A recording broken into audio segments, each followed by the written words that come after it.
著名な歴史学者が JB355 を見てどんな反応を示すかを知るために私たちはエール大学を訪れてアメリカ外交史のスミス教授の意見を求めました。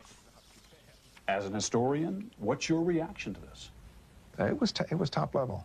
I mean, this isn't just some obscure major fantasizing down in the bowels of the War Department somewhere. I mean, this is important stuff. Secretary of the Navy, yeah, Secretary of the Army, absolutely, and High Admiral Thomas Hart involved in it. Admiral Kelly Turner, who was a key figure in naval intelligence, his handwriting is all over this. But Smith said the document raises some critical questions that no one seemed to be addressing in those months before Pearl Harbor. Like, how are Lockheed Hudson bombers, the only ones available for the China operation, would have done against the Japanese Zero, a state-of-the-art fighter plane? They would have just decimated, I think, the Lockheeds, because the Lockheeds would have gone beyond the range of their own fighter patrols. Now, what do you do when they get shot down over Japan? That would have been an interesting question. They weren't mercenaries. This is an American operation. In the end, for the Americans, it was a case of too little, too late.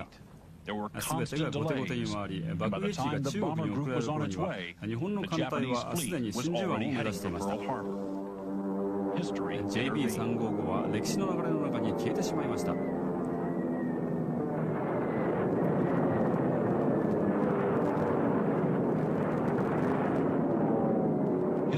ルーズベルト大統領が日本を挑発したのではないかという疑問は長年歴史家の間で論争の的となっています。戦争は不可避と呼んで参戦を渋るアメリカ世論を突き動かすためにあえて日本の奇襲攻撃を誘ったのでしょうか。 JB355 は歴史の節目になった時代に新たな光を当ててくれるかもしれません。 Do you think FDR was trying to provoke the Japanese? I have a firm conviction that he was.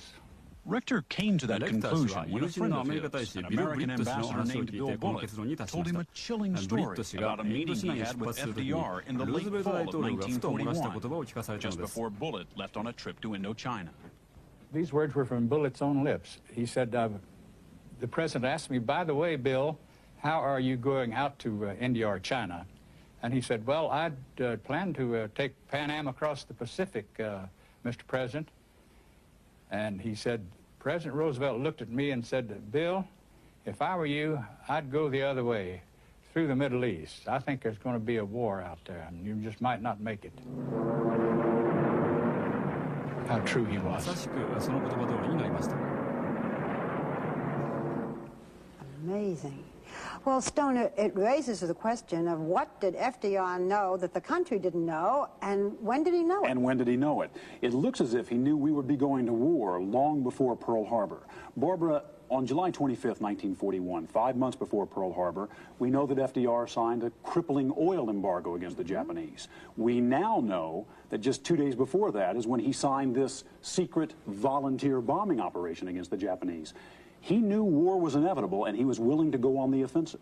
Well, does this mean that the Japanese then bombed us at Pearl Harbor, you know, getting us before we got them? They knew about this? Well, they clearly knew about the American volunteer group, at least the first phase of it. There were Japanese surveillance flights that had spotted the pilots in China.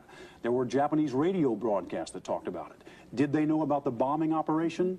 We don't know. But Pearl Harbor was probably not a tit for tat for this operation, because that operation had been in the planning for months as well.